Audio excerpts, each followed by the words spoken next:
Bonjour, alors je m'appelle Emmanuelle Vincent, je suis chorégraphe, danseuse de la compagnie Transitscape que je dirige avec Pierre Larosa qui ne pouvait pas être présent aujourd'hui.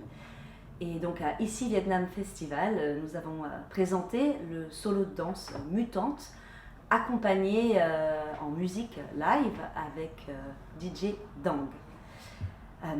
Voilà, une grande histoire avec le Vietnam et cette pièce forcément est une histoire très longue de regard sur moi et sur les femmes au Vietnam et de là est né ce solo. Alors d'abord, mon rapport, moi en tant que... Je suis française, j'habite à Bruxelles depuis 17 ans, mais j'ai un rapport très particulier avec le Vietnam parce que sur plusieurs niveaux.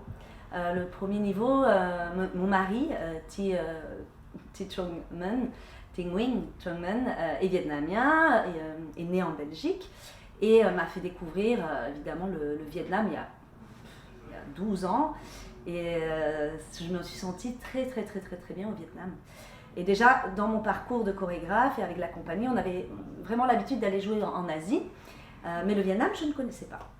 Donc, je rencontre Thi Nguyen, qui lui est aussi artiste.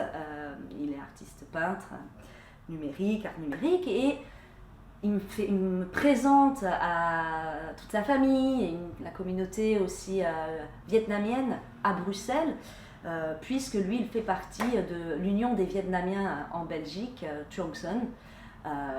Et je m'entends super bien avec la famille qui organise des têtes.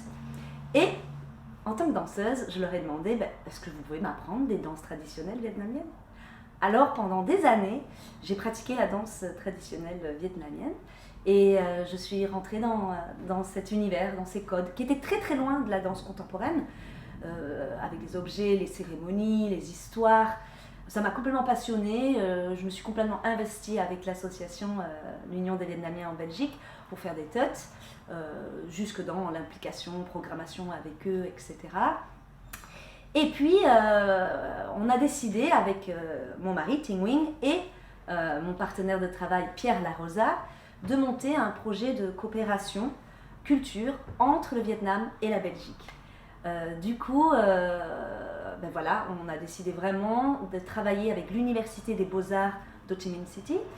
Donc, on est en association, en partenariat avec monsieur Nguyen Van Minh, qui est donc le directeur de l'Université des Beaux-Arts. Et on a fait une coopération avec l'ERG, l'école de recherche graphique de Bruxelles. On a monté ce projet et Wallonie-Bruxelles International nous a accordé des subventions pendant 3 ans pour échanger des élèves, des étudiants et des professeurs entre les deux pays. Et nous, en tant qu'artistes, on va donner là-bas des workshops. Donc ça, c'est sur l'aspect professionnel. Et il se trouve aussi que là-bas, avec Thi Nguyen, eh bien, on a aussi décidé de s'installer. Donc ça fait depuis 2015 que je vis la moitié de l'année entre Bruxelles et Ho Chi Minh City.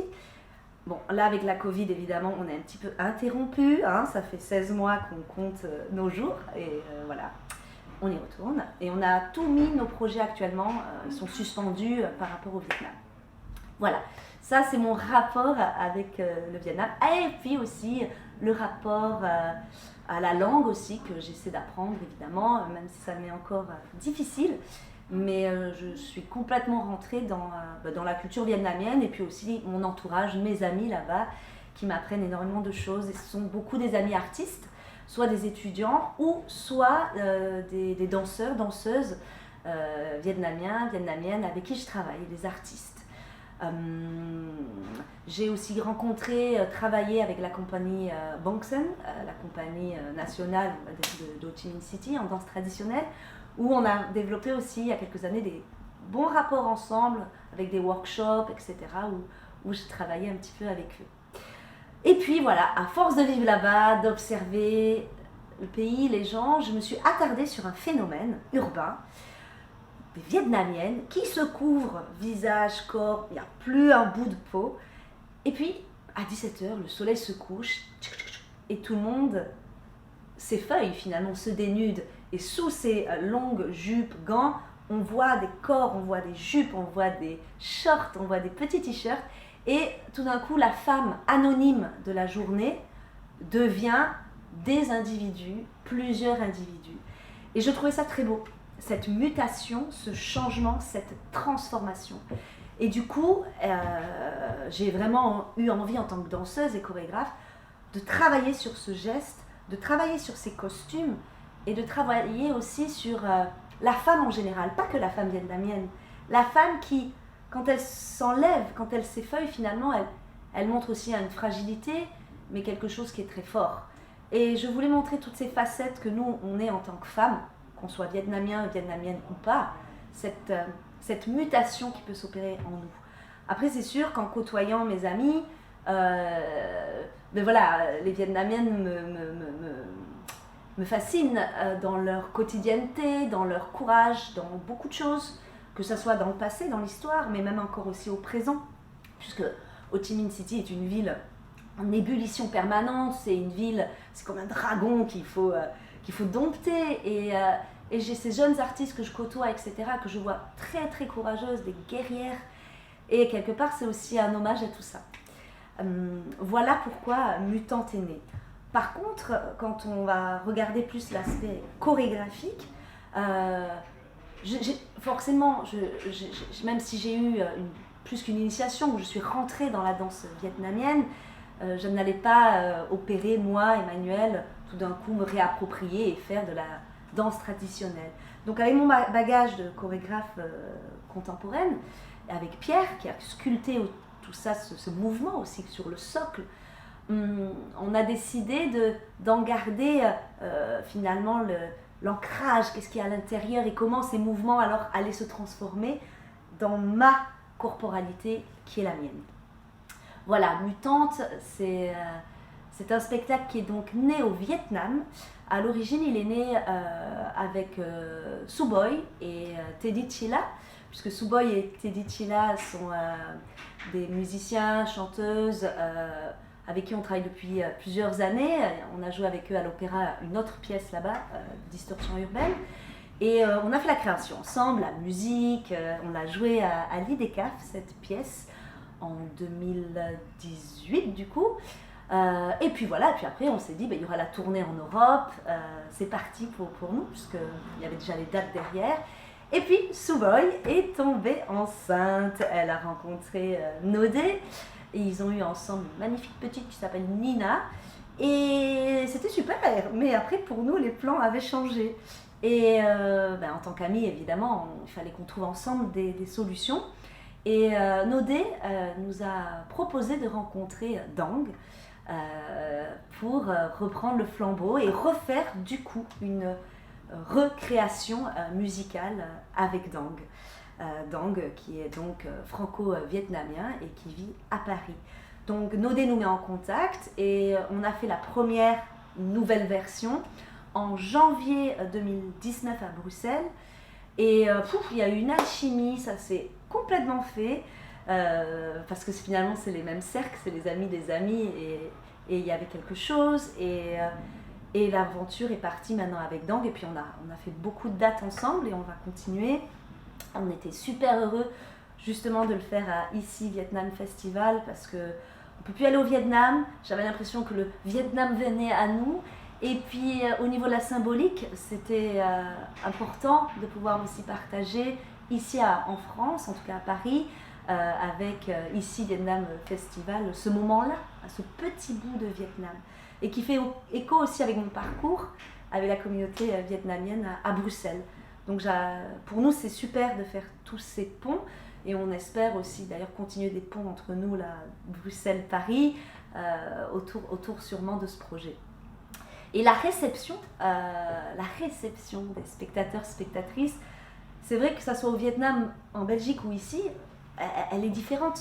Elle est différente parce que contextuelle, elle change. Quand tu le joues dans les rues de Saigon, parce qu'on l'a déjà fait dans l'urbain aussi à Saigon, ou quand tu le joues évidemment dans un théâtre devant un public qui est à 98% vietnamien, c'est pas du tout la même réaction. Alors, comment ça s'est fait?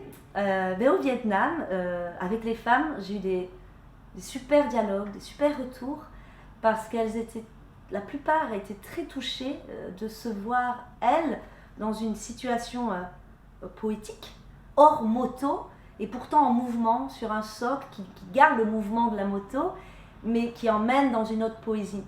Et j'ai eu des dialogues, des avis différents, où elles se retrouvaient parfois au travail, elles se retrouvaient aussi par rapport dans leur intimité, dans leur fragilité. Et du coup, pour moi, c'était gagné d'avoir ce retour et ce dialogue. Et j'ai évidemment, dans la création avec Sue Boy, on a beaucoup parlé aussi ensemble de ce rapport-là. Donc il y avait une grande réflexion aussi sur la femme ensemble. Et quand on a commencé à le jouer en Europe, alors là, c'est encore autre chose, parce que les Européens, sauf ceux qui ont voyagé au Vietnam, ne connaissent pas ce phénomène que les femmes se courent avec les jupes, etc. Donc ça fait écho à d'autres questionnements. Donc souvent, ici en tout cas, ça fait effet forcément au début, en tout cas à Bruxelles, sur le recouvrement. Est-ce qu'il est culturel, est-ce qu'il est cultuel, ou est-ce que c'est un ornement? Donc c'est différents niveaux de lecture, mais on garde quand même cette femme qui est là et qui mute et qui change. Alors on m'a posé la question de savoir est-ce que la réception des Vietnamiens, Vietnamiennes au Vietnam ou ici était différente. J'ai pas tant trouvé que ça finalement dans les discussions que j'ai eues, puisque les Vietnamiens ou Vietnamiennes connaissent la plupart très bien leur pays aussi d'origine. Donc ils ont ce regard, ils connaissent cet habit, ils connaissent ce costume. Par contre, peut-être au niveau de l'accueil, dans l'inscription de la danse contemporaine, je ne suis peut-être pas allée assez loin dans des conversations pour avoir des retours sur ça, mais j'imagine qu'il y a aussi une autre réception, puisque la danse contemporaine au Vietnam est assez fraîche, est assez nouvelle, bien que depuis 5 ans, moi j'ai suivi la progression depuis que j'y suis, où ça va très vite, où les choses évoluent très vite, que ce soit en musique, en danse, en art plastique. Et j'ai quand même beaucoup d'artistes autour de moi, des danseuses qui font la danse contemporaine et qui sont vraiment à un engagement, à un niveau assez élevé. Mais voilà, c'est l'histoire du contexte. Et c'est très bien si la danse contemporaine au Vietnam ne ressemble pas à la danse contemporaine en Europe, puisqu'elle doit prendre racine sous nos pieds dans les pays où on se situe et développer nos propres codes. Donc je n'aimerais pas qu'il y ait un copie-coller de codes et que ça vienne faire quelque chose d'uniforme, en tout cas dans la danse contemporaine. Et ce que j'observe chez les chorégraphes et les chorégraphes, c'est qu'ils ont leurs pattes et c'est en train de naître et de se développer. Et quand je suis là-bas, en tout cas pour ma part, je suis très impliquée dans ce changement et dans ce regard et dans cette écoute avec mes amis danseurs et danseuses. Alors pour reprendre l'aspect, on va dire scénographique, technique, donc j'évolue sur un petit socle il fait 1 mètre 80 cm, non 1 mètre 60 cm et 80 cm de hauteur. Ce socle s'évolue pour qu'il donne la contrainte, comme quand tu es sur la moto où tu es que dans une seule direction, seule position. Donc on voulait vraiment avec Pierre réduire l'espace de déploiement pour la chorégraphie et du coup interroger comment on évolue, comment on éclot, comment on sort de ce socle, comment on se transforme, comment on grandit, etc. Le fait qu'il tourne à 360 degrés, c'est que Pierre et moi on s'intéresse beaucoup à l'aspect on appelle ça du spectatoriel, c'est-à-dire comment on regarde la danse. Et nous, on est très impliqués dans les arts plastiques et on aime bien parler de sculpture, de mouvement et l'aborder comme une pièce sculpturale finalement et de la traficoter, de la moduler, de l'échanger. Et la délivrance, à un moment donné, c'est le saut hors socle où là, tout d'un coup, je prends possession du plateau. Bien que je reviens pourtant dormir et songer sur mon socle. Voilà pour le socle.